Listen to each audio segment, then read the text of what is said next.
After another turn or two, Chichikov found himself in front of the proprietor's house, which looked even gloomier close up. Green mold covered the old wooden fence and the gate. The buildings crowding the yard, servants' quarters, barns, sheds, were obviously in a state of dilapidation.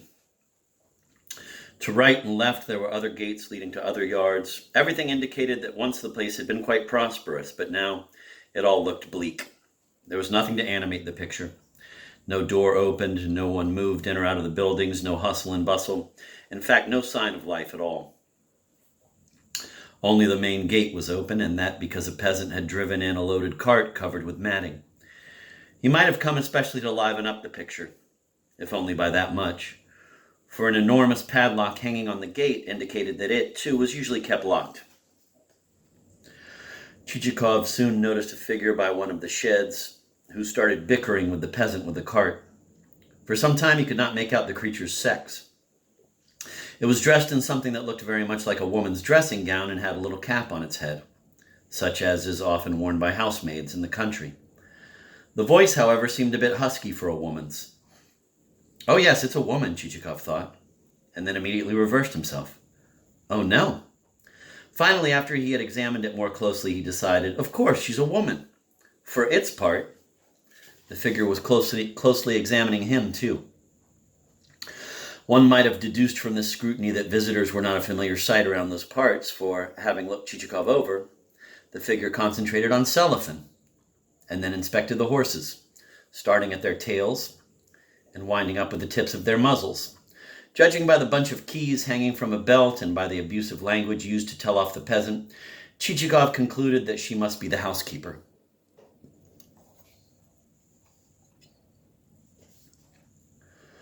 "Hey, mother," he called out to her as he stepped down from the carriage. "Could you tell me whether your master—" "He's out," the housekeeper said, without waiting for the question to be completed. And then, after a moment, added, "And what is it you want?" "I have a business matter to discuss with him." "Step into the house, then," the housekeeper told him, turning away and displaying a back that was dusty with flour and had a long rent in its lower region. He stepped into a wide, dark entrance hall where a draught blew as cold as if it came from the cellar. From there he entered a room which was also dark, the only light coming from the crack under a door. He opened that door and finally found light, and, with it, incredible disorder. It looked as if every stick of furniture had been piled there while the house was being spring-cleaned. One of the tables supported a broken chair and a grandfather clock with a motionless pendulum, to which a spider had fastened its web. A shaky cupboard propped against the wall was filled with ancient silver, all sorts of little decanters and china. On a table inlaid with mother-of-pearl mosaic, with yellowish gaps filled with dried glue where some bits were missing, lay all sorts of objects. A heap of papers covered with a small handwriting and held down by a moldy, greenish marble paperweight with an egg-shaped decoration on top. An ancient leather-bound book with red edges, a lemon dried up and shrunken to the size of a walnut, the broken arm of an easy chair, a wine glass containing some liquid with 3 flies floating in it, covered over with a letter, a piece of sealing wax, a piece of rag picked up God knows where, 2 quills, ink-stained and all shriveled up as if consumptive, a yellowed toothpick with which its owner may possibly have picked his teeth sometime before the French invasion and the fall of Moscow. Pictures were hung on the walls rather close together and quite indiscriminately, a long faded engraving in a mahogany frame, with thin brass strips and whorls in the corners but without glass, represented some battle or other, with huge drums, shouting soldiers, and 3-cornered hats and drowning horses. Next to it, an oil painting, covering about half the wall, displayed flowers, fruit, a watermelon cut open, the snout of a wild boar, and a duck hanging upside down. From the middle of the ceiling hung a chandelier, covered by a canvas bag, which was so dusty it looked like a silkworm's cocoon. In one corner there was a heap of junk apparently considered unworthy to be put on the tables. It would be difficult to assess exactly what there was in it because of the thickness of the layer of dust under which it was buried, which made the hands of anyone who touched it look as if he were wearing gloves. The most recognizable objects in this pile were a piece of a broken wooden spade and a torn-off boot sole. The only indication that anything living inhabited the room was an old, much-worn skull cap lying on the table. While Chichikov was examining this strange setting, a side door opened and the housekeeper he had met in the yard walked in. But now he realized that it was not a female housekeeper, as he had imagined, but rather a male one, since female housekeepers hardly shave, while this one did, and not too often at that. His chin and the lower part of his cheeks resembled a horse's curry comb. Chichikov, assuming an inquiring expression, waited impatiently for the housekeeper to make a statement. The housekeeper, for his part, was waiting to see what Chichikov had to say.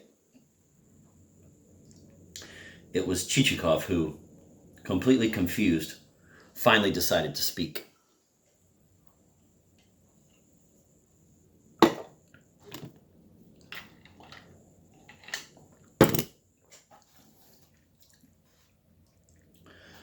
Well, is the master in? Yes. Where is he then? My good man, are you blind? I am the master, of course. This caused Chichikov to step back and take another look. In his lifetime, he had come across all sorts of people, among them people such as you and I will probably never set eyes on. Yet even he had never seen anyone quite like this. His face, as such, was not particularly striking. It was like the faces of many lean old men, except that his jaw jutted so far forward that he was forced to protect it with his handkerchief when he spoke, to avoid wetting it overmuch with spittle. His small eyes had not yet been extinguished. They darted about under his thick, bushy eyebrows like mice, sticking their sharp little snouts out of dark holes, pricking up their ears and twitching their whiskers and sniffing the air to make sure there is no cat or nasty little boy lurking in the vicinity. His attire was much more remarkable. It would, for instance, have been completely impossible to tell what his dressing gown had been pieced together from. The sleeves and the upper part of the skirt had become so greasy and shiny they looked like boot leather. In the back, instead of 2 flaps, he had 4, with cotton wool oozing out through the holes. He had something wound around his neck, but again it was impossible to tell what it was, a stocking, a bandage, a truss, or what, although one could safely assert that it wasn't a neck piece. Had Chichikov met him thus attired by a church gate, the chances are he would have given him a copper, because to the honor of our hero, we must state here that he had a kind heart and could never resist giving a copper to a beggar. But this was no beggar he was facing. This was a landowner.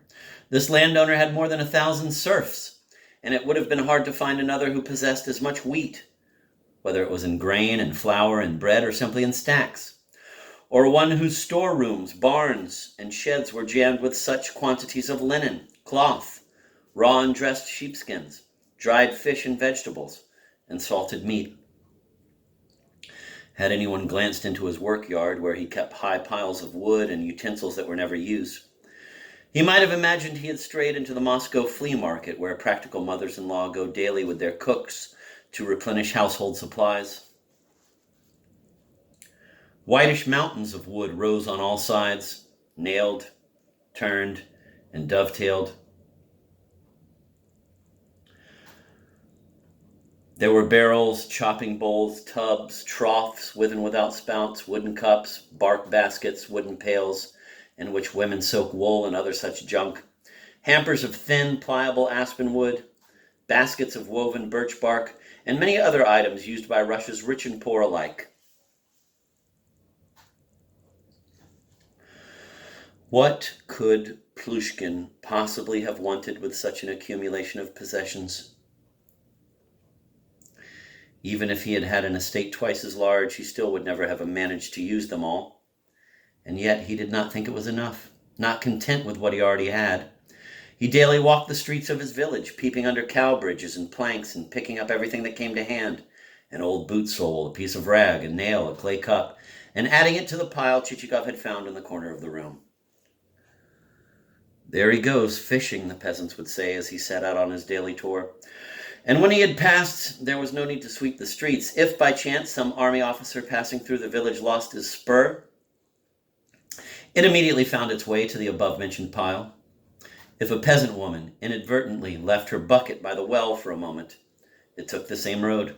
But, to do him justice, if a peasant caught him in the act red-handed, he never argued and would return the seized item at once, unless it had already reached the pile. In that case, it was irretrievable. He would swear that he had bought the thing from so-and-so in such and such a place, or assert he had inherited it from his grandfather. In his own room, he would pick up anything he found on the floor, a piece of sealing wax, a scrap of paper, a feather, and deposit it on a table or a windowsill. And to think there had been a time when he was simply a thrifty landowner. He had been married and had a family, and when his neighbors dropped in on him, he fed them good dinners and advised them how to run their affairs with efficiency and thrift. Business was brisk and things ran smoothly. The mills turned, the cloth factories, the carpentry shops, and the spinning mills worked full blast. And the master kept a keen eye on it all. Like a busy spider, he bustled all over his web, running everything with great efficiency. His face showed no signs of particularly strong feelings, but intelligence glittered in his eyes. His conversation indicated experience and an understanding of the world, and his guests liked to listen to him talk.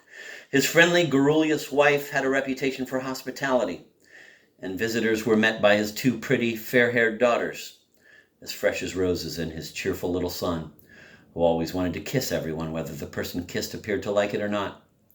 All the windows of the house were kept wide open, and on the top floor the boy's tutor was quartered. A Frenchman who shaved very neatly, was an excellent shot, and brought in grouse or wild duck for dinner. However, he sometimes came in with nothing but sparrow's eggs, and then ordered himself a special omelet, since no one else would eat them.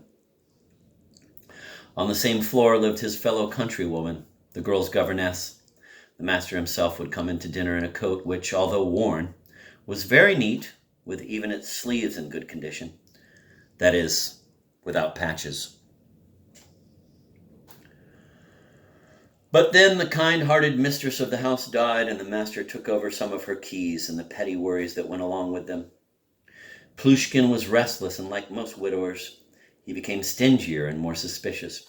As far as his oldest daughter, Alexandra, was concerned, his suspicions were more or less justified, because Alexandra soon eloped with a cavalry lieutenant from God knows what regiment, and married him hurriedly in a village church, knowing that her father had a peculiar prejudice against officers, believing that they were all gamblers and spendthrifts. He sent his paternal curse after her, but did not bother to pursue her. The house seemed even emptier. His stinginess became more conspicuous as streaks of white hair, its frequent companion, began to flash in his coarse mop. The French tutor was sent away because Plushkin decided that the time had come for his son to enter government service. The Frenchwoman was fired because she was not above reproach in Alexandra's elopement. The son, sent to the provincial center to enter the civil service, joined the army instead, and having done so, wrote to his father asking for money to buy his uniform and gear. He might just as well have spared himself the effort. Finally, the younger daughter who had stayed with him died, and the old man found himself the owner, guardian, and watchman of the wealth accumulated in his house.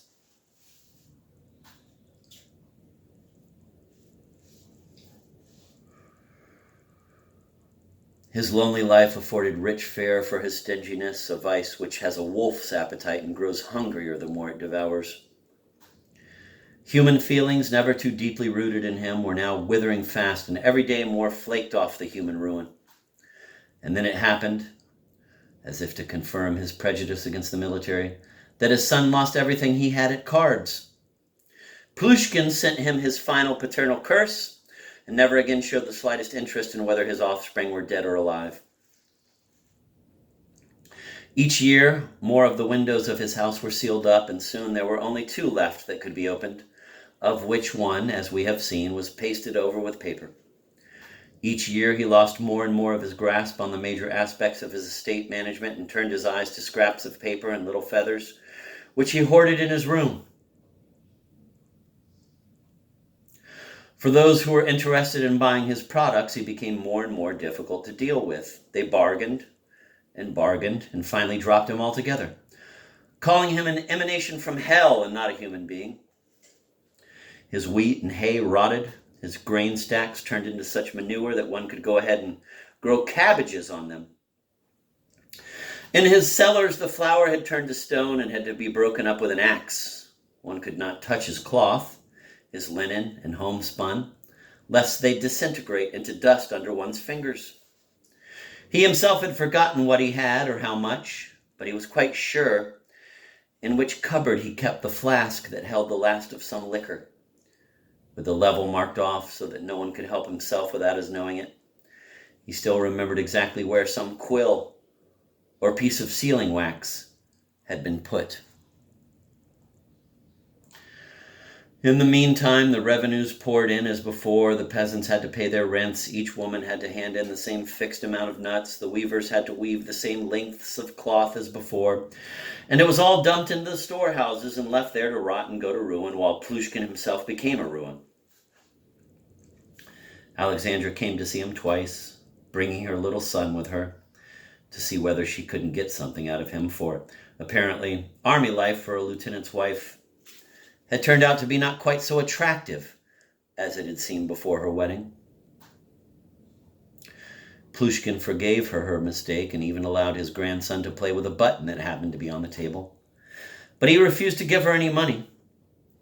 The next time, Alexandra arrived with 2 babies and brought along a cake for tea and a new dressing gown for her father, because the one he was wearing made her feel uncomfortable and even ashamed. Plushkin petted the 2 children, installed one on his left knee, the other on his right knee, jounced them up and down to make them feel they were on horseback, accepted the dressing gown and the cake, but gave nothing to his daughter. Again, she had to depart empty-handed.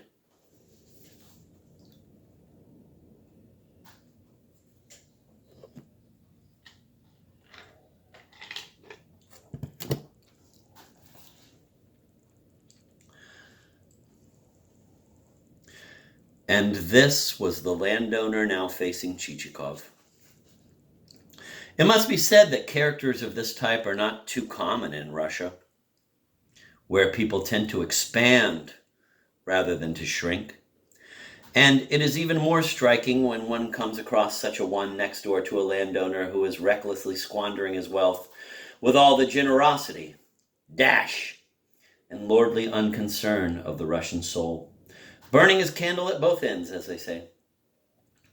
A passing stranger will stop and gape at the sight of his house, wondering who this prince can be who has come to live among the anonymous, unremarkable landowners.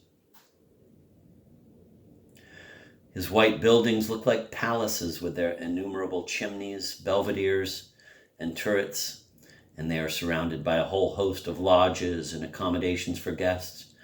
There's everything going on, theatrical performances and balls, with the garden illuminated throughout the night, hung with lanterns and filled with thundering music. Half the province strolls under the trees. They're well-dressed and gay, and none of them finds anything unnatural or sinister in this artificial lighting, which deprives a branch of its bright greenness as it juts out dramatically into the man-made light, while, high above in the dark, the leaves of the frowning treetops, gloomy and infinitely more impressive, rustle angrily at the gaudy glitter lighting up their trunks.